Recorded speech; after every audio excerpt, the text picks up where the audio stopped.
వచ్చేసి సో మనం daily current affairs discuss చేసుకుంటాం కదా. ఈరోజు కూడా ఇంపార్టెంట్ కరెంట్ అఫైర్స్ ఏవైతే ఉన్నాయో అవి డిస్కస్ చేద్దాం. బట్ బిఫోర్ దట్ సో ఈరోజు లైవ్ మనకి ఏమంటారు టెక్నికల్ ప్రాబ్లం వల్ల సో లైవ్ బేసిక్గా మనకి కనెక్ట్ అవ్వలేదు. So that current affairs miss అవ్వకూడదన్న ఉద్దేశంతో రికార్డింగ్ సెషన్ అనేది సో మీకు ఈరోజు ప్రొవైడ్ చేయడం జరుగుతుంది. సో ఈ రోజుకి ఈ రికార్డింగ్ సెషన్లోనే మీరు ఈ కరెంట్ అఫైర్స్ ఏవైతే ఉన్నాయో అవి కవర్ చేయండి. రేపు మళ్ళీ లైవ్లో అండ్ మనం దీనికి సంబంధించి మీకు ఏమైనా డౌట్స్ ఉంటే డిస్కస్ చేద్దాం. అండ్ రేపటి కరెంట్ అఫైర్స్ని లైవ్లో డిస్కస్ చేద్దాం. ఓకేనా? సరే, ఫస్ట్ కరెంట్ అఫైర్ ఏదైతే ఉందో ఫస్ట్ కరెంట్ అఫైర్ చూడండి. విచ్ మినిస్ట్రీ లాంచ్డ్ ద ప్రధానమంత్రి Ajay portal and mobile app for the implementation of the ప్రధానమంత్రి అనుసూచిత జాతి అభ్యుదయ యోజన స్కీమ్ అని చెప్పేసింది. సో ప్రధానమంత్రి అనుసూచిత జాతి అండ్ అభ్యుదయ యోజన ప్రధానమంత్రి అజయ్ పథకం కింద సో ప్రధానమంత్రి అజయ్ పోర్టల్ మరియు మొబైల్ యాప్ని ఏ మంత్రిత్వ శాఖ ప్రారంభించింది? సో బేసిక్గా మనం ఇలాంటివి చూసినప్పుడు ఫస్ట్ తెలుసుకోవాల్సింది ఏంటంటే ఆ యాప్ రిలేటెడ్ ఏంటి అనేది, అది హెల్త్కి సంబంధించిందా, గిరిజన జాతికి సంబంధించిందా, ఇలా ఒకటి మనం తెలుసుకుంటే ఆన్సర్ కూడా పెట్టడం ఈజీ అవుతుంది. అనుసూచిత జాతి అంటే షెడ్యూల్డ్ క్యాస్ట్, అణగారిన వర్గాలు ఎవరైతే ఉన్నారో సో వాళ్ళకంటూ ఇండియాలో కొన్ని చట్టాలు, కొన్ని మనకి పాలసీస్, విధి విధానాలు, యాక్ట్స్ ఇలాంటివి ఉన్నాయి, అన్నీ ఉన్నాయి basically. And how the government is responsible towards this acts and as well as towards this people అనేది ఇక్కడ క్వశ్చన్ మార్క్ అనమాట. అది మనకి తెలియట్లేదు. చట్టాలు తీసుకొస్తుంది, ఉన్నాయి, రాజ్యాంగపరంగా ఉన్నాయి, ఎంతవరకు ఇది అమలవుతుంది? సో దాన్ని తెలుసుకోవడానికి ఒక పోర్టల్, ఒక యాప్ని లాంచ్ చేశారు. ఇప్పుడు ఈ చిన్న విషయం మనకు అర్థమైతే ఈ కరెంట్ అఫైర్ని పెట్టడం ఈజీ. సో చూడండి, ఇక్కడ గ్రామీణ అభివృద్ధి మంత్రిత్వ శాఖ అది తీసుకొస్తుందా? రూరల్ డెవలప్మెంట్ కాదు కదా. మైనారిటీ అని ఉంది, ట్రైబల్ ఉంది, అలాగే సామాజిక న్యాయం మరియు సాధికారిత మంత్రిత్వ శాఖ. అనుసూచిత వర్గాలు అన్నారు కానీ అంటే మనకి ఇక్కడ ఏమని చెప్పేసి అంటాము, డిప్రెస్డ్ క్లాసెస్ ఆఫ్ సొసైటీ అని చెప్తున్నాం కానీ ప్రత్యేకంగా ట్రైబ్స్ అనో మైనారిటీస్ అనో చెప్పట్లేదు కదా. అప్పుడు ఏమవుతుంది? Ministry of social justice and empowerment. So మనకి ministry of social justice and empowerment, సామాజిక న్యాయం మరియు సాధికారిత మంత్రిత్వ శాఖ ఏదైతే ఉందో సో అది రీసెంట్గా అండ్ ఆ మంత్రిత్వ శాఖకి సంబంధించిన మంత్రి వీరేంద్ర గారు ప్రధానమంత్రి అజయ్ యాప్, అజయ్ పోర్టల్ అనే దాన్ని లాంచ్ చేశారు. సరే, ఏంటి పోర్టల్ అనేది చూద్దామా? మనకి ఎవరు లాంచ్ చేశారు అనేది ఇంపార్టెంట్. సో ఈ మినిస్టర్ ఎవరు? డాక్టర్ వీరేంద్ర కుమార్ గారు అనమాట. ఆయన లాంచ్ చేశారు. దానికి కారణం ఏంటి? అనుసూచిత జాతి అభ్యుదయ యోజన ఏదైతే ఉందో సో ప్రధానమంత్రి అజయ్ అంటే అనుసూచితి and Jati Abhyuday Yojana and scheduled caste welfare స్కీమ్గా దీన్ని చెప్పొచ్చు అనమాట. అంటే స్కీమ్స్కి స్ట్రెంగ్తెన్ చేసే డిజిటల్ పోర్టల్గా, డిజిటల్ యాప్గా దీన్ని చెప్పడం జరుగుతుంది. దానికి సంబంధించిన పాయింట్ ఇది. దీనివల్ల మనకి ఏం జరుగుతుంది అంటే ఎస్సీలకి సంబంధించి సో మనకి కొన్ని చట్టాలు ఉంటాయి, కొన్ని స్కీమ్స్ ఉంటాయి. అది ఎంతవరకు వెళ్తుంది అనేది ఈ యాప్ తోటి ఈ పోర్టల్తో మనకి లింక్ చేయడం వల్ల గవర్నమెంట్కి అర్థమవుతుంది, గవర్నమెంట్ ఇచ్చే డేటాతో జనాలకి అర్థమవుతుంది. సో అదే ఇక్కడ ఇచ్చారు. It enables real time monitoring, transparent governance and mile stone link fund below అని చెప్పేసి ఇచ్చారు. దాదాపుగా భారతదేశంలో 47,000 ఎస్సీ మెజారిటీ విలేజెస్ ఏవైతే ఉంటాయో, షెడ్యూల్ కాస్ట్ మెజారిటీ విలేజెస్, సాధారణంగా 2011 సెన్సస్ ప్రకారం 2011 జనాభా లెక్కల ప్రకారం భారతదేశంలో సో అత్యధికమైన షెడ్యూల్ కాస్ట్ ఉన్న స్టేట్ ఉత్తరప్రదేశ్ అనమాట. సో అలా కూడా చూడొచ్చు. ఇలా it covers 40 lakh beneficiaries across the country అని చెప్పేసి ఇచ్చారు. సో 47,000 గ్రామాలు, 40 లక్షల మంది జనాలకి ఇది బెనిఫిట్ అవుతుందంట. అండ్ దాంతో పాటుగా ద ఆదర్శ గ్రామ కాంపోనెంట్ మానిటరైజ్ 50 సోషియో ఎకనామిక్ ఇండికేటర్స్ అని చెప్పేసి అంటున్నారు. సో బేసిక్ వీళ్ళు ఏదైతే ఆదర్శ గ్రామ్ అని చెప్పేసి ఉందో సో దాంట్లో 50 సోషియో ఎకనామిక్ ఇండికేటర్స్ ఉంటాయంట, 10 డెవలప్మెంట్ డొమైన్స్ ఉంటాయంట. ఇండికేటర్స్ అంటే సో ఇప్పుడు మనకి ఈ షెడ్యూల్ కాస్ట్ వాళ్ళకి సంబంధించి వాళ్ళకి హౌస్కి సంబంధించి, ఎడ్యుకేషన్కి సంబంధించి, తర్వాత డ్రింకింగ్ వాటర్ ఫెసిలిటీకి సంబంధించి ఇలా ఉంటాయి కదా. సో అవన్నీ కూడా పారామీటర్ డెవలప్మెంట్ ఏరియాస్గా తీసుకుంటారు. సో వాటి ద్వారా ఎలా జరుగుతుంది అనే దాని మీదే ఆదర్శ గ్రామ్ అనేది ఉంటుంది. అలాగే విలేజ్ డెవలప్మెంట్ ప్లాన్స్ ఏవైతే ఉన్నాయో సో అవి కూడా డిజిటల్ రూపంగా అండ్ అప్రూవ్ అవ్వడానికి ఉంటుంది. ఇదేం లేదు, సో మనకి ఒక విలేజ్ ఉంది, ఓకేనా. ఆ విలేజ్లో సో మనం ఉండే విలేజ్లో కొన్ని ప్రాబ్లమ్స్ ఉన్నాయి. అయితే ఒకరికి స్కూల్కి సంబంధించి ప్రాబ్లం అయితే, ఒకరికి రోడ్లకి సంబంధించి ప్రాబ్లం, ఒకరికి చెత్తకి సంబంధించి ప్రాబ్లం. సో ఇలా ఉన్నాయి. అంటే ఒక్కొక్క దానికి ఒక్కొక్క డిపార్ట్మెంట్ ఉంటుంది. లేదా పంచాయతీ దగ్గరికి వెళ్ళి మనం కంప్లైంట్ రైజ్ చేయాలి. ఇప్పుడు డిజిటల్లో వచ్చింది కాబట్టి వేరు వేరు డిజిటల్ పోర్టల్లో చేయాలి. ఇదంతా పెద్ద ఇష్యూ అవుతుంది. అలా కాకుండా వీటన్నిటికీ ఒకటే డిజిటల్ పోర్టల్ ఉందనుకోండి, సో దానికి సంబంధించి మనం అప్లై చేసుకోవచ్చు, సొల్యూషన్ వస్తుంది. ప్రాబ్లంకి సంబంధించి ఆ ప్రాబ్లమ్ని రెక్టిఫై చేయాలంటే గవర్నమెంట్ దగ్గర కూడా డబ్బులు ఉండాలి కదా, అంటే పంచాయతీల దగ్గర కూడా డబ్బులు ఉండాలి కదా. ఆ గ్రాంట్ ఎయిడ్స్ ఇవన్నీ రావడానికి ఈజీ అవుతుంది. అది ఇక్కడ ఇచ్చిన పాయింట్ అన్నమాట. And next national commission for scheduled caste అని చెప్పేసి సో మనకి రాజ్యాంగబద్ధమైన సంస్థ ఉంది, national commission for scheduled caste. ఇది కాన్స్టిట్యూషనల్ బాడీయా, స్టాట్యూటరీ బాడీయా ఇలా అడిగితే అది కాన్స్టిట్యూషనల్ బాడీ అని గుర్తుపెట్టుకోవాలి. నెక్స్ట్ వన్ మనకి ఆర్టికల్ 338 అని చెప్పి ఒకటి ఉందన్నమాట. సో 1990లో 65th కాన్స్టిట్యూషనల్ అమెండ్మెంట్ యాక్ట్ ఏదైతే ఉందో దాని ద్వారా national commission for scheduled caste and scheduled tribe, so నేను అటు ఇటు రాసాను, ఫస్ట్ ఇది వస్తుంది, national commission for scheduled caste and scheduled tribe అనే ఒక సంస్థను తీసుకొచ్చారు. దాని తర్వాత 2003 ఇయర్లో 89th అమెండ్మెంట్ యాక్ట్ ద్వారా 89వ సవరణ చట్టం ద్వారా నేషనల్ కమిషన్ ఫర్ షెడ్యూల్ క్యాస్ట్ని, నేషనల్ కమిషన్ ఫర్ షెడ్యూల్ ట్రైబ్ని విడదీసి 2 కమిషన్స్ కింద ఏర్పాటు చేయడం జరిగింది. నెక్స్ట్ వన్ వచ్చేటప్పటికి ఇక్కడ present national commission for schedule కమిషన్కి సంబంధించి, షెడ్యూల్ క్యాస్ట్కి సంబంధించి ఈ కమిషన్లో ఒక చైర్పర్సన్ ఉంటారు, ఒక వైస్ చైర్పర్సన్ ఉంటారు. వీళ్ళిద్దరితో పాటు 3 మెంబర్స్ ఉంటారు. అంటే టోటల్గా 5 మెంబర్స్ ఈ కమిషన్లో ఉండడం జరుగుతుంది. అండ్ నెక్స్ట్ ఆర్టికల్ 15 ఏదైతే ఉందో భారతదేశంలో ఎవరిని by birth, by gender, by caste, by religion, by race discrimination చేయకూడదు, తారతమ్యత చూపించకూడదు. And the next one we have article 17 untouchability అని చెప్పేసి అంటాం, అంటరానితనం అనేది సో బేసిక్గా ఇండియాలో అబాలిష్ చేయబడింది. అలాగే ఆర్టికల్ 46 అన్నమాట, అంటే డిప్రెస్డ్ క్లాసెస్ ఏవైతే ఉంటాయో షెడ్యూల్ క్యాస్ట్ లాంటివి వాళ్ళకి సోషియో ఎకనామిక్ పరంగా గవర్నమెంట్ సపోర్ట్ ఇవ్వాలి. Next article 243D clause 4, article 243Dలోనేమో మహిళలకి సంబంధించి పంచాయతీ రాజ్లో రిజర్వేషన్, 243D క్లాస్ 4లోనేమో షెడ్యూల్ క్యాస్ట్కి సంబంధించి పంచాయతీ రాజ్లో రిజర్వేషన్, మున్సిపాలిటీకి సంబంధించిన దాంట్లో రిజర్వేషన్ షెడ్యూల్ క్యాస్ట్కి 243T క్లాస్ 4.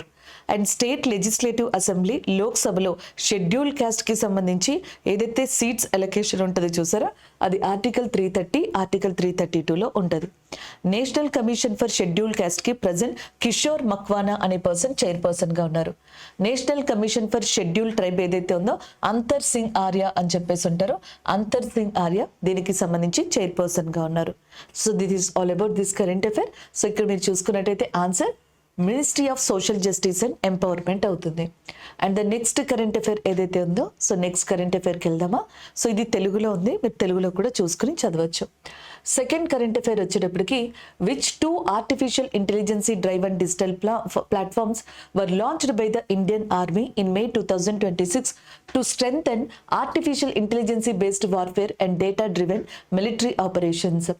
మేలోనంట భారత సైన్యం ఆర్టిఫిషియల్ ఇంటెలిజెన్సీని యూజ్ చేసుకుని యుద్ధ సామర్థ్యాలు, డేటా ఆధారిత సైనిక కార్యకలాపాలపై బలోపేతం చేయడానికి 2 AI డిజిటల్ ప్లాట్ఫామ్స్ని ప్రారంభించిందంట. అవి ఏంటి అని చెప్పేసి అడుగుతున్నారు. ఆన్సర్ కౌటిల్య, క్యూ ఫోర్స్ అని చెప్పేసి అంటాం. కౌటిల్య అనేదాన్ని ఒకదాన్ని, క్యూ ఫోర్స్ అనేదాన్ని ఒకదాన్ని. సో రీసెంట్గా ఇండియన్ ఆర్మ్డ్ ఫోర్సెస్ లాంచ్ చేశాయి. ఇది కూడా పూర్తిగా ఆర్టిఫిషియల్ ఇంటెలిజెన్సీని యూజ్ చేసుకుని. మీరు చూసారు 2016 ఆ టైంలో యురీ సర్జరికల్ స్ట్రైక్ జరిగినప్పుడు ఫర్ ద ఫస్ట్ టైం మనం డిజిటల్ టెక్నాలజీని యూజ్ చేసుకున్నాం. DRDO, ఇస్రో యొక్క హెల్ప్ తీసుకున్నాం, GPS దగ్గర నుంచి అండ్ నావిగేషన్ దగ్గర నుంచి మిగతా హెల్ప్లో. 2019లో పుల్వామా అటాక్ తర్వాత మనం బాలాసోర్ అటాక్ చేసాం. ఆ టైంలో కావచ్చు, దాని తర్వాత జరిగిన ఆపరేషన్స్లో మనం కంప్లీట్గా డిజిటల్ టెక్నాలజీని యూజ్ చేయడం స్టార్ట్ చేసాం. ఇక అల్టిమేట్గా మనం యూజ్ చేసింది ఆపరేషన్ సింధూర్ టైంలో. మనతో పాటు మన శత్రు కంట్రీలు కూడా, ఎనిమీ కంట్రీస్ కూడా అంతే విధంగా టెక్నాలజీని యూజ్ చేస్తాయి. ఎప్పటికప్పుడు సో మనకి ఎనిమీకి సంబంధించిన మోస్ట్ని తెలుసుకోవడానికి వాళ్ళ మిసైల్స్ కానీ, వాళ్ళ డ్రోన్స్ కానీ, వాళ్ళ టెక్నాలజీ కానీ మన కంట్రీ బోర్డర్లోకి రాక ముందరే దాన్ని కనిపెట్టి న్యూట్రలైజ్ చేయడానికి సో మనకి ఇప్పుడు AI హెల్ప్ అనేది చాలా అవసరం. సో అందుకనే Indian armed forces Kautilya Q force అనే దాన్ని తీసుకొచ్చాయి. సరే, ఇక్కడ దీనికి సంబంధించింది చూద్దాం. ఎవరు తీసుకొచ్చారు? ఇండియన్ ఆర్మీ అనేది AI డ్రివెన్ దీన్ని తీసుకొచ్చిందనమాట. ఈ కౌటిల్య అనేది ఏం చేస్తుందంట, ఇది ఇంటెలిజెన్సీ ప్లాట్ఫామ్ అని చెప్పేసి అంటున్నారు. కౌటిల్య అనేది ఇది ఏం చేస్తుందంటే, సో మనకి ఆ ఆపరేషన్ టైంలో వెంటనే ఇమీడియట్గా ఒక డెసిషన్ తీసుకోవడానికి కానీ ఆపరేషనల్ అనలిటిక్స్కి కానీ ఇది యూజ్ అవుతుంది. ఫర్ ఎగ్జాంపుల్, ఏదైనా ఒక టెర్రరిస్ట్లో ఒక ఏరియాని కంప్లీట్గా వాళ్ళ ఆధీనంలోకి తీసుకున్నారు. ఆ టైంలో సో మనం ఆపరేషన్ చేయాలి. సో దాన్ని ఎలా చేయాలి, ఏంటి, దీనికి సంబంధించి ఎంతమంది ఉన్నారు, ఈ డెసిషన్ మేకింగ్ ఉంటుంది చూసారా, అంతా కౌటిల్య తీసుకుంటుంది.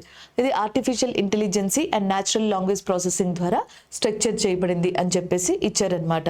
సో నెక్స్ట్ వచ్చేటప్పటికి చూసుకున్నట్టయితే దీంట్లో మనకి మన ఆర్మీ పర్సనల్స్ ఎంతమంది ఉన్నారు, ఆపరేషన్కి ఎంతమంది కావాలి, weapons, logistics, training ratios, so ఇవన్నీ కూడా చూసుకునేది అదనమాట.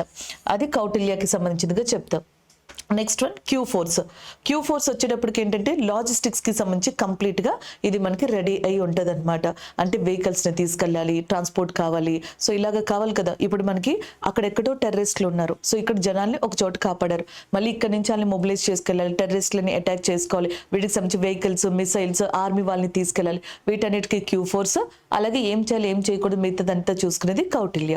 సో ఈ రెండింటిని తీసుకురావడం జరిగింది, దానికి సంబంధించిన కరెంట్ అఫైర్గా చెప్పొచ్చు అనమాట. And the next one, army 2026 ఇయర్ని year of networking and data సెంట్రిసిటీగా గుర్తించింది. Year of networking and data సెంట్రిసిటీగా ఆర్మీ 2026 అనే దాన్ని గుర్తించడం జరిగింది. నెక్స్ట్ పాయింట్, ఆర్టిఫిషియల్ ఇంటెలిజెన్సీకి సంబంధించి సో మనం 2027 అనే దాన్ని మన ఆర్మీ ఒక టార్గెట్గా పెట్టుకుంది. ఇండియాకి సంబంధించిన ఆర్మీ ఆపరేషన్స్ కావచ్చు, మిగతావి కావచ్చు, 2027 కల్లా పూర్తిగా ఏఐని యూటిలైజ్ చేసుకుంటూ మనం చేయాలి అనేది ఇండియన్ ఆర్మీ టార్గెట్. కానీ ఈ సంవత్సరం అండ్ థీమ్ ఇండియన్ ఆర్మీకి సంబంధించి year of networking and data సెంట్రిసిటీగా చెప్పొచ్చు. అలాగే రీసెంట్గా గవర్నమెంట్ ఆఫ్ ఇండియా ఆర్మీకి సంబంధించి లేదా ఆర్మ్డ్ ఫోర్సెస్కి సంబంధించి ప్రహార్ అనే ఒక పాలసీని తీసుకొచ్చింది. Zero tolerance towards that terrorism. Terrorism పట్ల మనం జీరో టాలరెన్సీ చూపించడానికి దీన్ని తీసుకొచ్చాం. ఓకేనా? సో మనం టాలరెన్స్ అంటే సహనం అనమాట. ఇంక సహనం మనం పాటించాం, వాళ్ళు అటాక్ చేస్తే మనం కూడా అటాక్ చేస్తాం. అలాగా సో మనకి ప్రహార్ తీసుకొచ్చారు. P అంటే ప్రివెన్షన్, R అంటే రెస్పాన్స్, A అంటే అగ్రిగేటింగ్, H అంటే హ్యూమన్ రైట్, A అంటే ఎట్యునేటింగ్, A అంటే అలైనింగ్, R అంటే రికవరీ. సో ఇట్లా ముందరే దాన్ని పసిగట్టడం, దాని తర్వాత ఒకవేళ అటాక్స్ జరిగితే వెంటనే రెస్పాండ్ అవ్వడం, అండ్ దానికన్నా ముందరే టెర్రరిజానికి సంబంధించిన వాళ్ళని సప్రెస్ చేయడం, అలాగే హ్యూమన్ రైట్స్ అంటే మనుషుల్ని కాపాడు, మినిమం మనం రైట్ టు లైఫ్ ఆర్టికల్ 21 మన హక్కు కదా, అది కూడా టెర్రరిజం పేరు మీద తీసేసుకుంటే సో దాన్ని ఆపడానికి ఇవన్నీ వస్తున్నాయి. అంతకు ముందరే unlawful activities of prevention act, భారతదేశంలో భారతదేశ అంతరంగిక భద్రతకి, ఇంటర్నల్ సెక్యూరిటీకి ఏదైనా థ్రెట్ వచ్చేలాగా ఆర్గనైజేషన్స్ కానీ ఇండివిజువల్స్ కానీ చేస్తే ఏదైనా యాక్షన్స్ అయినా వాళ్ళని రిస్ట్రిక్ట్ చేయొచ్చు, ఈ యాక్ట్ యూజ్ చేసి నిర్బంధించవచ్చు. ఇది 1967లో వచ్చింది. బోర్డర్ సెక్యూరిటీ ఫోర్స్కి డైరెక్టర్ జనరల్గా ప్రవీణ్ కుమార్ ఉన్నారు.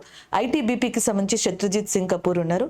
NCB అంటే నార్కోటిక్స్ బ్యూరోకి సంబంధించి సో అనురాగ్ గార్గ్ గారు ప్రజెంట్ డైరెక్టర్ జనరల్గా ఉన్నారు. ఇండియన్ ఆర్మీ డే అనే దాన్ని every day so every year Jan 15న సెలబ్రేట్ చేసుకోవడం జరుగుతుంది. అయితే రీసెంట్ గానే CDS కొత్త ఆఫీసర్ రాబోతున్నారు అండ్ ఆ అనౌన్స్మెంట్ రీసెంట్ గానే జరిగింది. May 31న సో మనకి అనిల్ చౌహాన్ గారి ప్లేస్ లో సుబ్రమణి గారు కొత్త CDS ఆఫీసర్ గా ఇండియాలో మనకి ఛార్జ్ తీసుకోబోతున్నారు. This is your second current affair గా చెప్పొచ్చు. ఇది తెలుగులో ఉందమ్మా, ఒకసారి చూసుకోండి.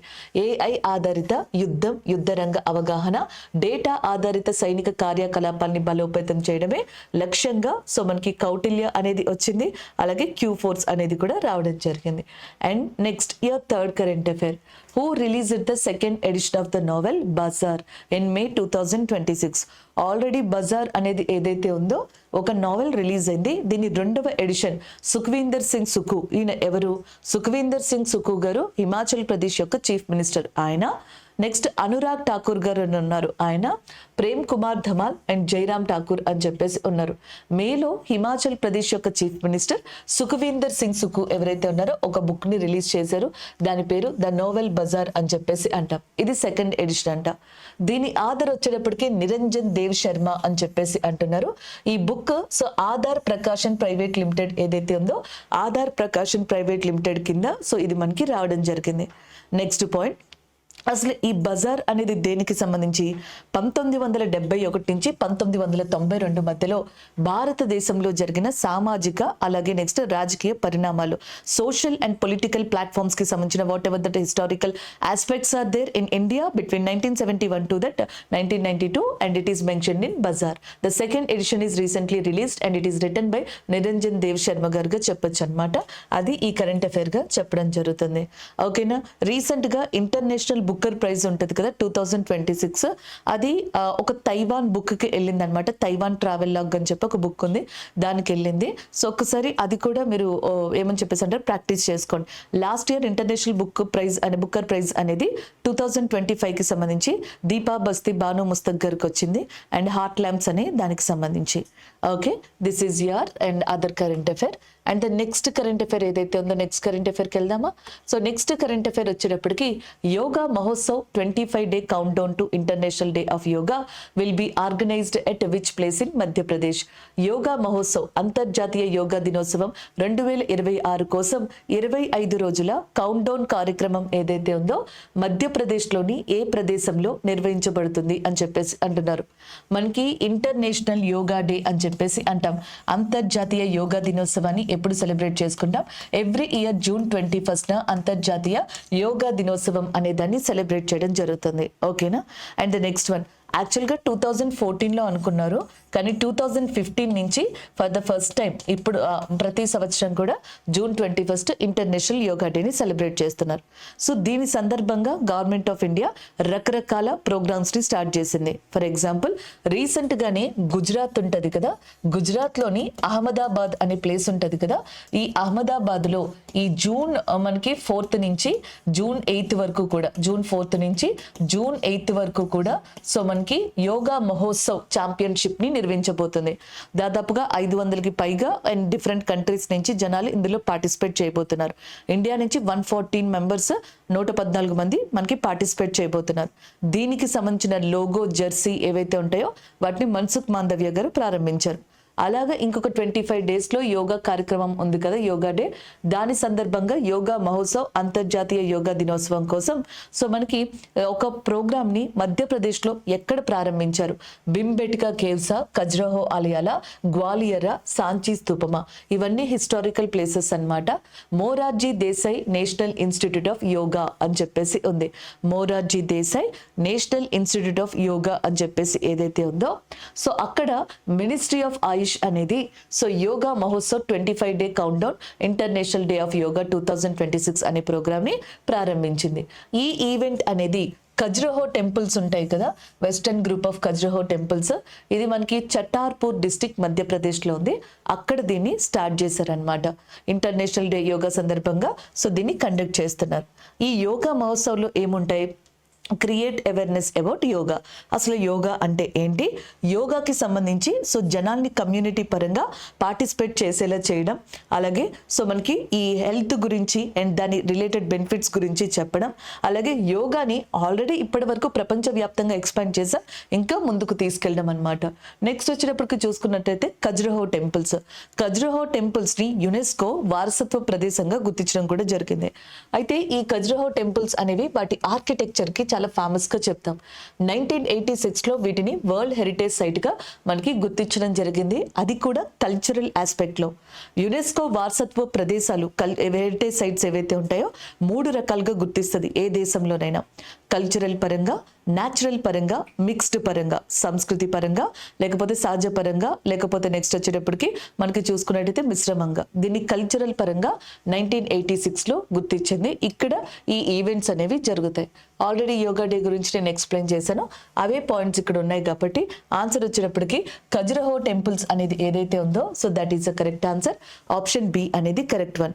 సో ఇప్పటికీ ఇండియా ఏమనుకుంటుందంటే 2030 కల్లా మన ఇండియాలో కామన్వెల్త్ గేమ్స్ ని హోస్ట్ చేద్దామని చెప్పేసి అనుకుంటున్నాం. 2030లో ఇండియాలో కామన్వెల్త్ గేమ్స్ ని హోస్ట్ చేద్దాము, మనం జరిపిద్దాం అనుకుంటున్నాం. 2036లో ఒలింపిక్ ని కూడా హోస్ట్ చేద్దామని చెప్పేసి అనుకుంటున్నాం. సో ఈ లోపు మనకి యోగా ఏదైతే ఉందో దాన్ని ప్రమోట్ చేయగలిగితే, ఒక 75 కంట్రీస్ తోటి యోగాని ఒక స్పోర్ట్ కింద ఒప్పించగలిగితే ఒలింపిక్స్ లో యోగాని కూడా ఇంట్రడ్యూస్ చేయొచ్చు అనమాట. అది దీని ఉద్దేశం. ఆ ప్రకారంగానే జరుగుతుంది. ఇకపోతే ప్రపంచవ్యాప్తంగా ఒలింపిక్ డే అనే దాన్ని ఎవ్రీ ఇయర్ 23rd జూన్ ఏదైతే ఉందో so 23rd June Olympic day అనే దాన్ని కూడా నిర్వహించడం జరుగుతుంది. And the next current affair ఏదైతే ఉందో సో నెక్స్ట్ కరెంట్ అఫైర్ చూద్దాం. Kerala's first private medical museum in Ulloor Thiruvananthapuram was founded by home. So మనకి తిరువనంతపురంలోని ఉల్లూరులో కేరళలో మొట్టమొదటి ప్రైవేట్ మెడికల్ మ్యూజియం ఎవరు స్థాపించారు అని చెప్పేసి ఉంది. ఆన్సర్ వచ్చేటప్పటికి శివరామన్ గారు. సో శివరామన్ గారు ఇండియాలో మొట్టమొదటి ప్రైవేట్ మెడికల్ మ్యూజియం ని ప్రారంభించారు. అంటే సో మామూలుగా MBBS చదివే వాళ్ళు, డాక్టర్స్, PG చేసేవాళ్ళు, వాళ్ళకి హ్యూమన్ ఎనాటమీ అంటే హ్యూమన్ యొక్క బాడీ స్ట్రక్చర్, కాంపోనెంట్స్, అలాగే నెక్స్ట్ వచ్చేటప్పటికి ఈ రీప్రొడక్టివ్ సిస్టమ్ ఇవన్నీ కూడా వాళ్ళకి చూపిస్తారు, ఎగ్జిబిట్ చేస్తారు అనమాట, ఎట్లా ఉంటుంది ఏంటి అని. అది ఫర్ ద ఫస్ట్ టైం ఒక ప్రైవేట్ మెడికల్ మ్యూజియం కింద ఏర్పాటు చేయడం జరిగింది కేరళలోని తిరువనంతపురంలో. దాన్ని ఏర్పాటు చేసింది అక్కడ నుంచి ఉన్నారు కదా శివరామన్ గారు, ఆయన. సో అదే ఇక్కడ ఇచ్చారు. సో మనకి ఏమని చెప్పేసి అంటారు, tooth formation, reproductive anatomy, next heart development, ఇలాగా వీటినన్నిటిని ఇక్కడ మనకి ప్రదర్శించడం జరుగుతుంది. అలాగే May 18th ఏదైతే ఉందో so May 18th every year so మనకి మ్యూజియం డే అనే దాన్ని కూడా సెలబ్రేట్ చేయడం జరుగుతుంది. అది ఇంకొక పాయింట్గా తీసుకోవచ్చు. ఆల్రెడీ ఎక్స్ప్లెయిన్ చేశాను కదా. అండ్ ద నెక్స్ట్ వన్, కేరళకి సంబంధించిన క్యాపిటల్ తిరువనంతపురం. సో మనకి చీఫ్ మినిస్టర్గా VD సతీశన్ గారు ఉన్నారు. కేరళ యొక్క గవర్నర్గా రాజేంద్ర విశ్వనాథ్ ఆర్లేకర్ గారు ఎవరైతే ఉన్నారో, రాజేంద్ర విశ్వనాథ్ ఆర్లేకర్ గారు కేరళ యొక్క గవర్నర్గా ఉన్నారు.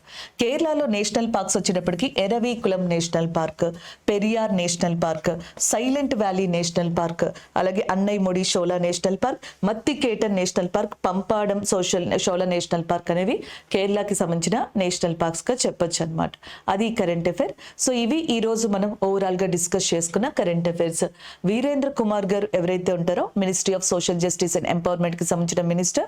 సో ఆయన ప్రధానమంత్రి అజయ్ ఏదైతే ఉందో ఆ మొబైల్ యాప్ అండ్ పోర్టల్ ని రిలీజ్ చేయడం జరిగింది. And next schedule caste welfare schemes కి సంబంధించి ఇండియన్ ఆర్మీకి సంబంధించి AI ఆధారిత QR ఫోర్స్ కౌటిల్య అనేవి ఏవైతే ఉంటాయో సో వాటిని లాంచ్ చేశారు. కౌటిల్య అని ఒక పేరు ఇండియాలో ఫేమస్, కౌటిల్యుడు అంటాం. ఆయన అర్థశాస్త్రాన్ని రాశారు. కౌటిల్యుడిని ఇండియన్ మెకవల్లి అని కూడా పిలుస్తారు, లేదా చాణక్య అని కూడా పిలుస్తారు. And the next one, Himachal Pradesh chief minister Sukhwinder Singh Sukku గారు 2nd ఎడిషన్ ఆఫ్ బజార్ అనే బుక్ ని రిలీజ్ చేశారు. ఈ బుక్ లో సో మనకి 1971 నుంచి 1992 మధ్యలో ఇండియాలో పొలిటికల్ సోషల్ పరంగా ఎలాంటి విషయాలు జరిగాయి అనేది రాయబడ్డాయి. అండ్ ద నెక్స్ట్ వన్ వచ్చేటప్పటికి yoga Mahotsav 25 day count down and international day yoga 2026 కి సంబంధించి కొన్ని ఈవెంట్స్ అనేవి రీసెంట్ గా మధ్యప్రదేశ్ లోని ఖజురహో టెంపుల్స్ దగ్గర స్టార్ట్ అయినాయి. సో దానికి సంబంధించిన కరెంట్ అఫైర్ గా దీన్ని చెప్పొచ్చు. ఫాదర్ ఆఫ్ యోగా అని చెప్పేసి పతాంజలి మహర్షి గారిని పిలవడం జరుగుతుంది. అండ్ నెక్స్ట్ వన్, కేరళ యొక్క ఫస్ట్ ప్రైవేట్ మెడికల్ మ్యూజియం అనే దాన్ని తిరువనంతపురంలోని ఉల్లూరులో శివరామన్ గారు ప్రారంభించారు. సో దానికి సంబంధించిన కరెంట్ అఫైర్ ఇది. సో ఇవి ఈ రోజు మనం ఓవరాల్ గా డిస్కస్ చేసుకున్న current affair. And once again sorry for that interruption. అది టెక్నికల్ ప్రాబ్లం మా చేతిలో లేదు కాబట్టి మా వాళ్ళు చాలాసేపు ట్రై చేశారు. సో అందుకని చెప్పి ఈ రోజుకి లైవ్ అనేది పాసిబుల్ కాక సో ఇలా రికార్డింగ్ సెషన్ అనేది మీకు ప్రొవైడ్ చేయడం జరుగుతుంది. Hope you understand and thank you. Have a nice day.